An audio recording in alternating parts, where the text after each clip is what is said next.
All right, today's project is dual battery time on the Gladiator. We're going to remove the single battery. Well, this actually has a dual battery. One's used for starting the engine in the stop-start procedure, and then it has this other battery over here. I bought this from Genesis Off-Road down here. This is a dual battery tray. Let me flip you around here so you can take a look.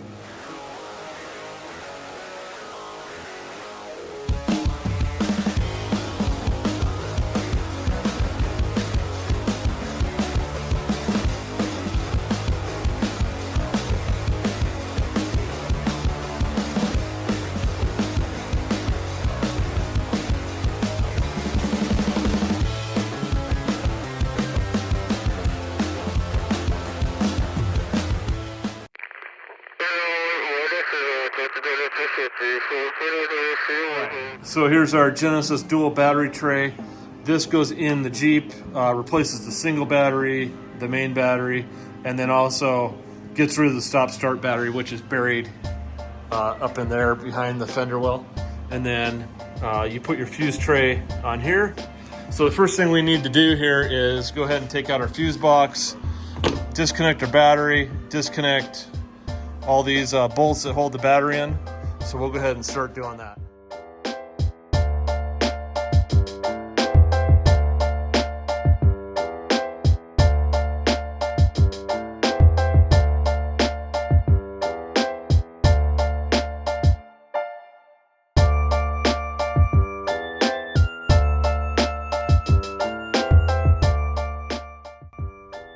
All right, so the first thing you're gonna wanna do is get this battery out of here. Disconnect all the connections up here. There's quite a few, especially if you've added a winch. And then after you've done that, there are some grounds down in here. So disconnect these ground wires here. Next thing you're gonna need to do is there are 5 of these bolts. This one does not come out. There's 5 of these bolts here that need to come out. So you just need to unbolt those. Next thing you need to do is I labeled each one of these connectors right here, 1 through 7, so that I know where they go back on this fuse box. So you need to disconnect all these next after doing that. Then what you will do, you need to remove this ground wire that comes across here. It is zip tied in place in 2 places right here. Cut that zip tie off. And then you're gonna need to remove all the bolts in here that hold down the battery tray. And then we're gonna remove that. We're also gonna remove the power steering pump reservoir right here. That will come out next. And then there are 2 bolts, I believe right here, that need to come out for the rest of the tray to come out. So I'm gonna go ahead and we're going to time lapse this part, taking all this stuff out, and then I'll come back when it's all out.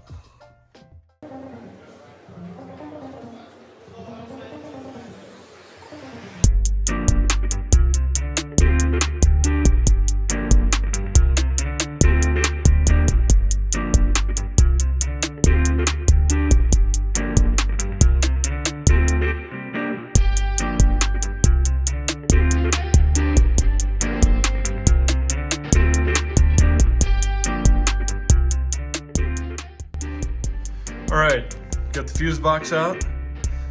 Got most of the bolts out of the bottom here. Now we've got a couple more bolts down in here. There's 2 to remove the fuse box holder. And then we need to get underneath here, underneath the fuse box, so we can get out that second battery that's underneath there. We'll go ahead and do that now.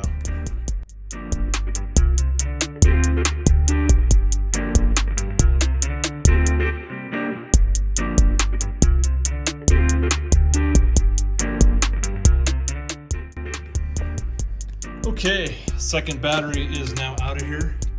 We got a couple screws here on the firewall that are holding the battery tray in still. And then 2 up here.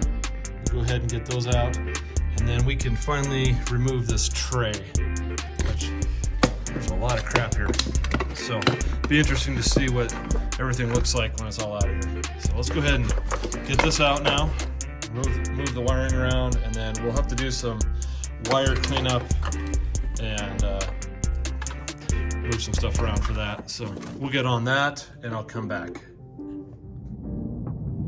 All right, all of our bolts are out. There was one little tricky, like plastic rivet that was put through here, so I just kind of broke it. No need to worry about that one. Everything's loose. I'm gonna go ahead and get this pulled out now. You can see that's moving pretty good. We got everything out of the way. And we're ready to remove it.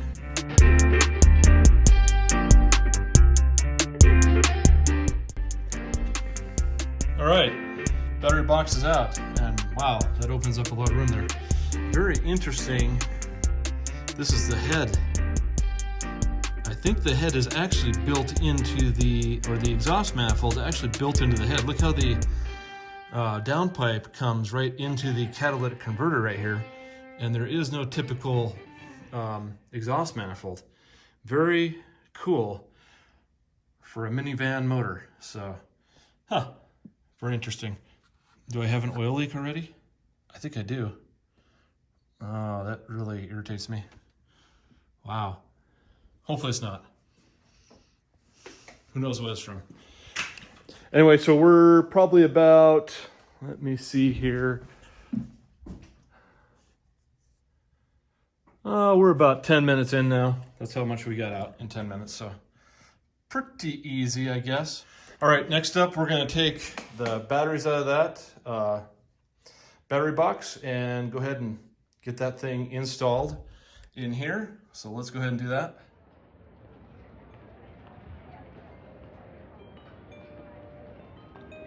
All right, one further bracket you do need to take out is this one. It was a battery tray that held the battery in. It's not like a battery tray bracket. So there's just two 10mm bolts right here.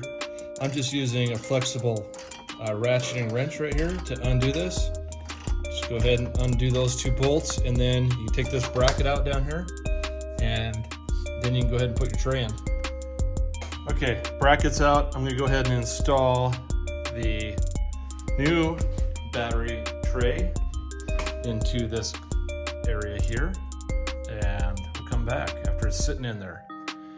Okay, we skipped ahead just a little bit. I have the two bolts that go from the back side of this bracket that holds the tray in place in, tightened down. I put the power steering reservoir back here. I am running low, so I do need to find some power steering fluid. And then there's only two bolts on the back side of this bracket. So if you look back here, right here, just take those two nuts you took off earlier with the big washers and tighten them down. Next thing we're gonna do is reinstall the fuse box here, make our connections with these guys back in there. There's just two bolts that hold that down. And you took those two washers off when you took off the fuse box. So they should be right here. There you go. So what you're gonna do is take this guy and bolt that back down in there. I'll go ahead and do that real quick. Okay, so the fuse box base is back in place. The wiring connectors for the fuse box are back in the right order, in their respective places. If you cannot remember where things go, I suggest you take a picture so you don't screw something up, because this could be expensive if you don't know what you're doing. Next thing we're gonna have to do after we get the fuse box back in is reorganize all of our battery cables and other connections. So what we're gonna do first is get this fuse box in. We're gonna hook back up all the electrical connections, the main wires that came off of here, and then we're gonna get this cleaned up and put back together. We're gonna put the batteries in, and then let's go ahead and get the fuse box in, and I'll be right back. Okay, boys and girls, ladies and gentlemen, we have put the batteries in place now, and we have the fuse box back in. I've made a few connections back here, back to the positive terminals. Right now, I'm trying to divorce the old wiring that came off the battery below. So this side right here is the positive that came off the battery for the automatic stop-start system. I'm going to divorce that from the positive cables. And then this is also a negative wire from that stop-start system there. So I'm gonna try and divorce that too. I'm just kind of cutting apart the harness right here and seeing what I can do here. I may just hook this negative wire back up to the negative side over here just to make my life easier. I think that's what I'm going to do. So I'll come back, show you what I do after I get through the wiring mess. I do have a split charger here, a smart dual battery isolator here that's going to go in, and I'm going to mount that onto the top of that. I might have to modify that a bit to make this work. So we'll come to that, cross that bridge when we get there. So let's go ahead and get this stuff hooked up first, get the wiring cleaned up, get everything hooked back up to the fuse box, and get our mess cleaned up here. So we'll come back here in just a few minutes. Okay, so I've got all my positive wires hooked back up, just the way they were from the battery or from the factory, except that I just hooked all the positive wires directly up to my first battery. I've got all the wires hooked back up in the fuse box down there, all the positives. I've got my winch cables, battery. Here is my auxiliary light wiring. I still need to just install all my grounds, and then I'm going to need to run a positive cable to this battery and back and forth temporarily until I get my other thing, my battery isolator, installed on here. I'm going to figure that out. So I'm going to go ahead and get the negative side hooked up. I'm going to hit the power button just to make sure everything is working.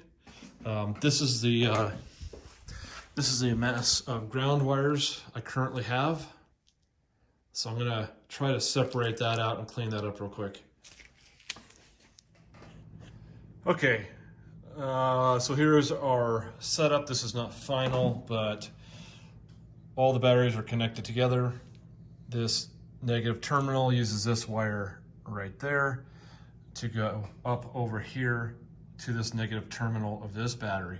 This battery is hooked up down here to the body. There's also another grounding there. I've hooked the positives together with this terminal here, and this battery cable runs over here to the other one. I did hook up the voltage sensing relay again. I'm not sure if I'm going to keep that. May delete it again. I just unhook it, mainly because I hate the stop-start system. But it looks fairly stock. It's fairly clean. The only other thing I'm going to do now is figure out where I'm going to put this dual battery isolator. Haven't quite decided. I may take this lid off and try to mount it over here somewhere like that.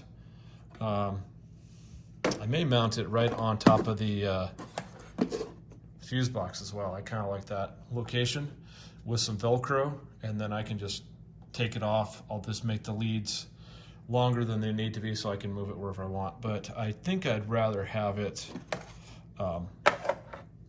like in here somewhere. There's no room between the battery tray to put it down there. I don't like that because it's too close to the positive and negative terminals. So this feels like probably the best place for it right now. So I'll mess with that later. And so far I like it a lot. I think that's pretty cool. Seems to work pretty good. I don't know. Let's go over there and see if we can, if we have any battery power, if things start smoking or not. Okay. Oh, we got power. Sweet. I didn't screw anything up. There's no smoke coming out. No smoke. We're good. All right. Give this a fire up, and then we'll check voltage with it running.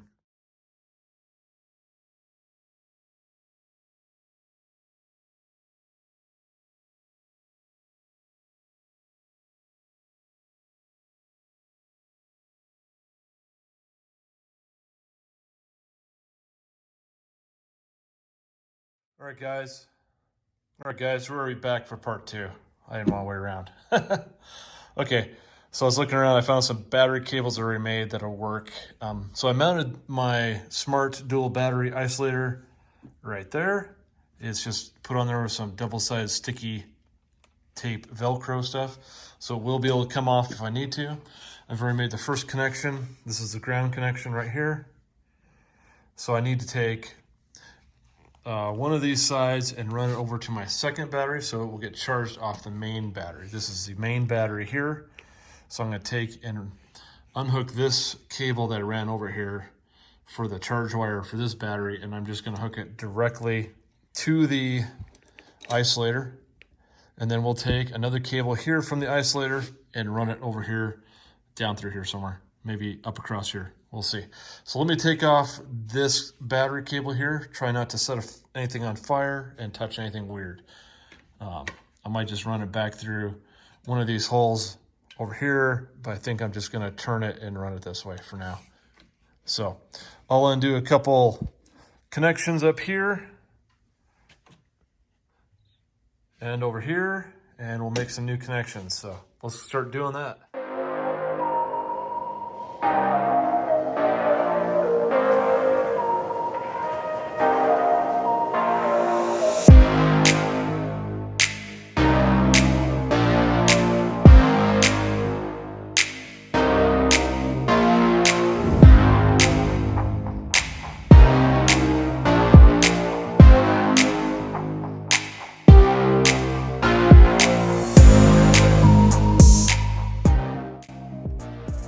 Okay, so everything is hooked up now.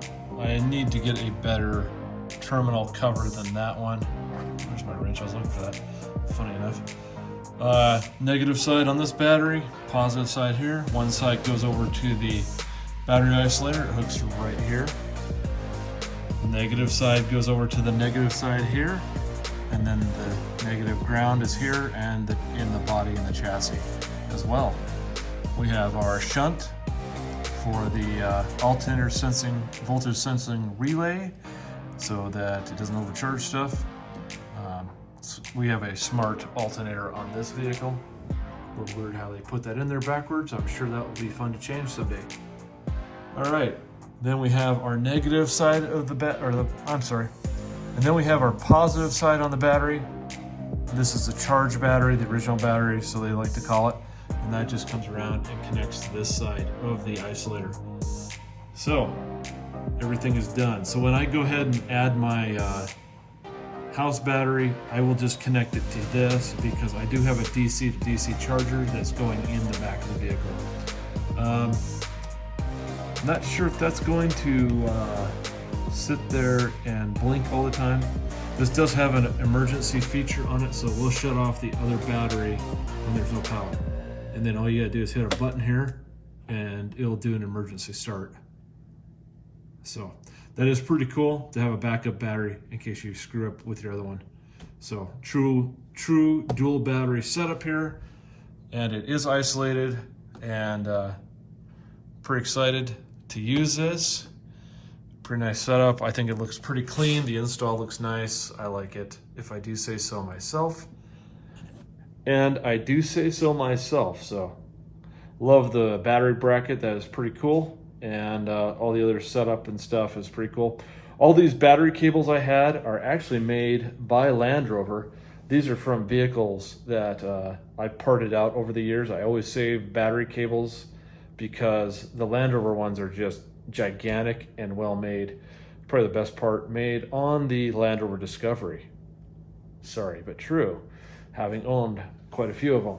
So definitely a cool setup. I like it and hope you guys liked it. We'll come back for another part when we go ahead and install the house battery so that we have 3 batteries.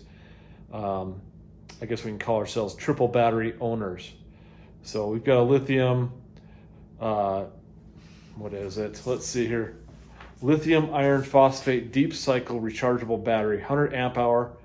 That's going to go underneath the seat, I believe, in the back. So once I decide where that's going to go, or it's going to go in the bed of the truck over here, I guess we'll see what we're going to do. So I'm going to go ahead and close up this project for tonight, get this video out, And I hope you guys like it.